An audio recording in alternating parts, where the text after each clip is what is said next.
Ayan, nandito po tayo sa may Gate 3 Plaza, no? Ito yung mga patungong FTI, Bikutan. Ayan, highway na yan.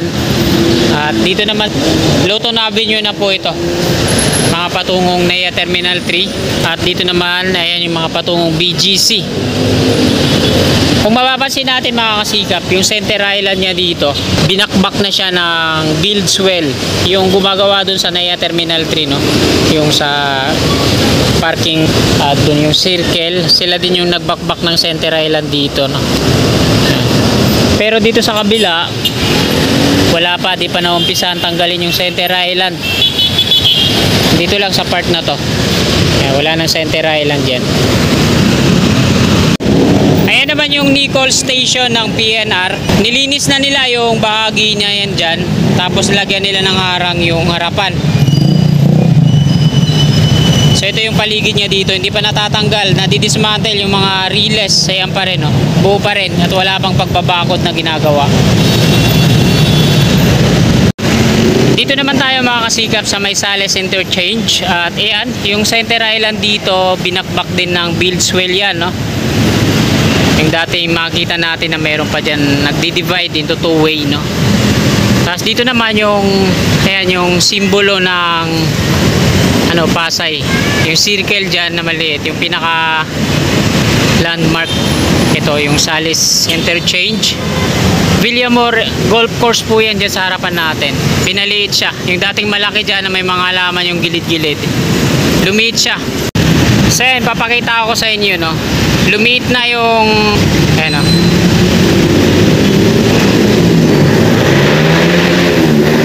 Kung yung dati na malawak yan dyan, pinaliit.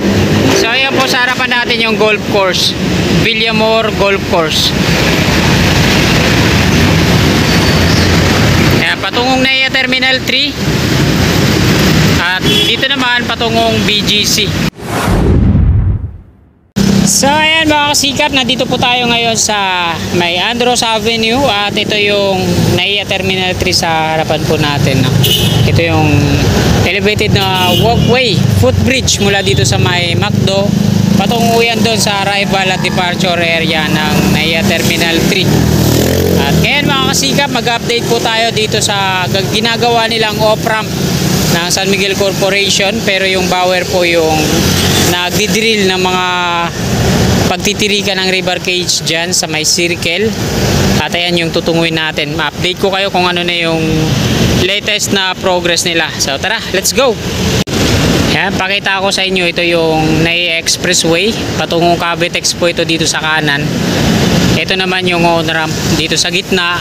At ayun naman sa kabila, ayan naman yung patungo doon sa Gate 3 patungong Bikutan at Skyway Stage 3. Itong on-ramp na to, ang toll niya ay nandun sa may harapan ng Newport City, no?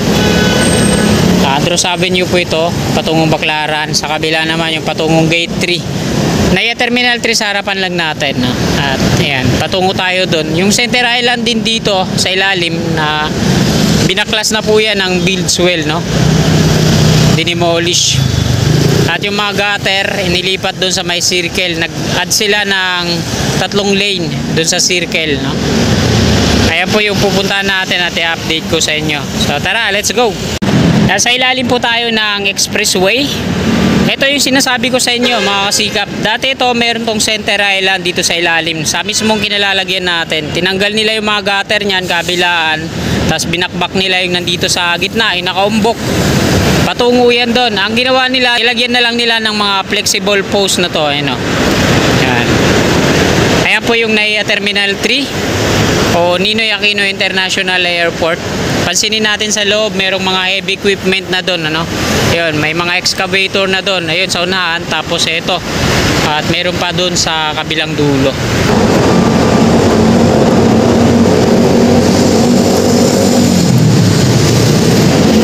Ito yung dating center island. Tingnan nyo naman, oh. Ayan, binakbak yan dito.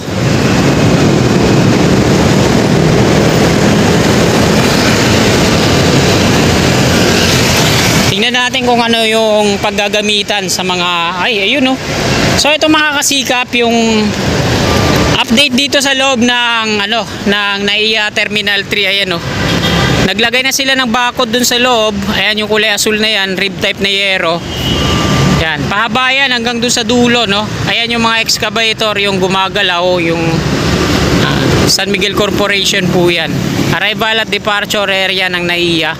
So, ang patungo dyan yung ginagawa nilang off-ramp. Yan. Yan, no? Kabila, no? Nilagyan nila ng rib type na yero bakod.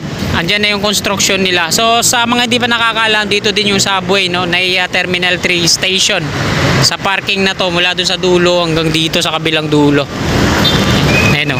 Binakuran na nila dun, ano? So dito may sidewalk naman. Tingnan lang natin kung gigibain din tong sidewalk na to. Kasi dun sa dulo, gigiba na yung sidewalk.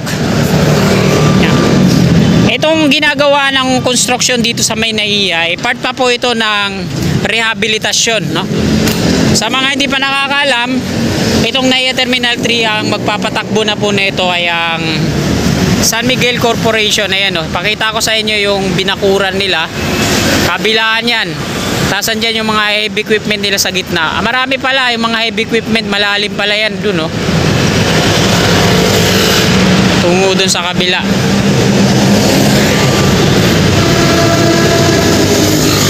So, talagang pagagandahin ng San Miguel Corporation tong NAIA Terminal 3. No, ito yung dati na nababalita na maraming surot at iba-ibang mga samot-saring issue patungkol dito nung ang government pa ang nag-handle. Pero sa ngayon, ang San Miguel Corporation na yung mamamahala sa NAIA Terminal 3 na to, kaya mas pagbubutihin nila at gagawing moderno. Kasi magiging pribado na to, no? Si Ramon Ang na yung maghahawak pagpapatakbo. Pag sa government kasi madaming may ano, kumbaga sa ano, maraming may-ari. Kaya ayan, maraming alam nyo na. Di kagaya na pag pribado, isa lang yung nag-handle, kumbaga. Ayan, no? Hanggang dito na yun sa kabilang dulo patungo doon. O baka dyan ilalagay yung ano, yung mga dyan na yata ilalagay yung mga ano, rebar. Tatabi ata siya dito, mga kasikap, kung di ako nagkakamali, no? Yung ginagawa nilang off-ramp. Ayan, itatabi ata sila dyan sa viaduct din ng nauna na nandyan sa harapan. So hindi lang tayo makapasok dun sa unahan, ano, sa loob.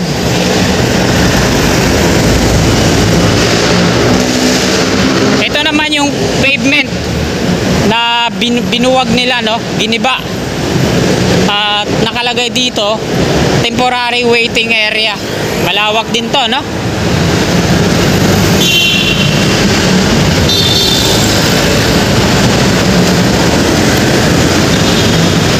So napakalawak din pala dito, no? Parang road widening din yung ginawa. Ayun, no? Katumbas ng 2 lane yung ginawa dito. Ayan na yung Savoy Hotel sa unahan. At dyan yung start ng construction ng off-ramp. Ayun, no? Yung rebar cage alignment na yun, no? Bali yung nandito na mga rebar cage, 6 po yan. Yan. Tapos patungo dun sa unahan sa may circle. Ang gumagawa po dyan ay Bauer. So hindi natinag to. May natutulog pala dyan. Andito na sila sa parting ito. Yan. Ayan yung Savoy Hotel sa unahan natin. At ayan yung unang rebar cage. Manggagaling yan dito, no? Sa may puwang dyan sa taas ng expressway, yung viaduct niya. Yung ginagawa naman dito, ito yung temporary waiting area na additional 2 lanes dito sa gilid, sa kaliwa. Ang contractor po na gumagawa dito ay Buildswell, no? Sila din yung gumawa dun sa ano, NAIA Expressway Extension to EDSA via Tramo. Ayan yung unang rebar cage, mga kasikap, sa harapan ng Savoy Hotel. Pangalawa, pangatlo, pangapat, panglima. So 6 po yan, nilera patungo doon. At lahat na po yan ay natirikan na ng rebar cage. Yan, sa gilid ng Savoy Hotel. Excuse me po. So meron na meron na ang top segment. Bali sisiksikin na lang yung mga rebar cage na yan. Tapos sasakluban ng round concrete form. Tsaka nila ipo-pouring. Paikot yan dito. Ayan, doon sa dulo. Tapos yung nakita natin doon sa harapan ng NAIA Terminal 3. So ayan yung nagkakalaga na 3 to 5 billion pesos. Ayan o. Mula doon sa unahan, ito yung pangalawa. Ayan yung pangatlo, pangapat, panglima, panganim. So hanggang doon na yun sa may circle, pangpito. Tapos patungo yan dito, no? So dito hindi pa na finishing. Nandito pa yung ibang equipment nila. The rest ito na lang naman yung pagtatakip ng mga manhole yung ginagawa dito ng builds well. So sa ngayon dalawang kontraktor ang gumagawa dito. Ito yung bower dito sa off-ramp na ginagawa. At yung builds well naman dito sa pagpapalawak ng kalsada, pagdaragdag, road widening. Yung barracks ng builds well, ayan yung mayroong rib type na yero, kulay asul sa unahan, circle na.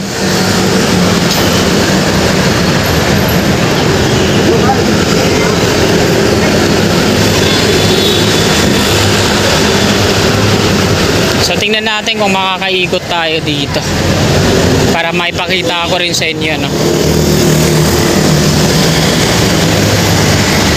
Yung latest na progreso. So dito tayo iikot.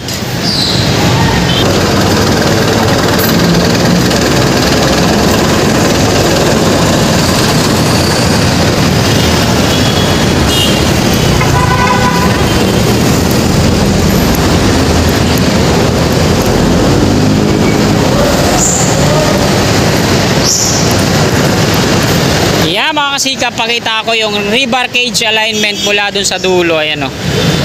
Sa gilid lang po ito ng Savoy Hotel. At ayan yung bakante dito sa kaliwa. Diyan po yung viaduct niya, no? Kadikit na itong expressway. Hilera dito. Tapos ayan yung pangpito. Sa tawid naman. Tapos tatawid na yan dito sa expressway.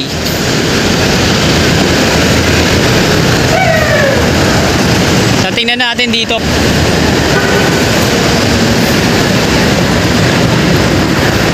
Ito yung barracks dito ng Bower. So meron din silang dyan. Wala na yung bentonite container tanks nila dito. Yung tatlong malalaking imbakan ng bentonite slurry. Nilipat na dito siguro. Kasi nandito na sila yung mga equipment nila sa loob. Harapan ng NAIA Terminal 3. Ayan o. Ito yung last na rebar cage. Tapos tatawid yan dito sa taas. Patungo doon. Tapos hilera patungo naman doon, tapos kakaliwa papasok dito sa arrival at departure area sa harapan ng NAIA Terminal 3. So ayan mga kasikap, yung latest na update ngayon dito sa NAIA Terminal 3, no? Ito yung ginagawa nilang off-ramp na nagkakalaga ng 3 to 5 billion pesos. Part pa po ito ng rehab dito sa Ninoy Aquino International Airport. Magawa po dito ay Bower, subcontract ng San Miguel Corporation.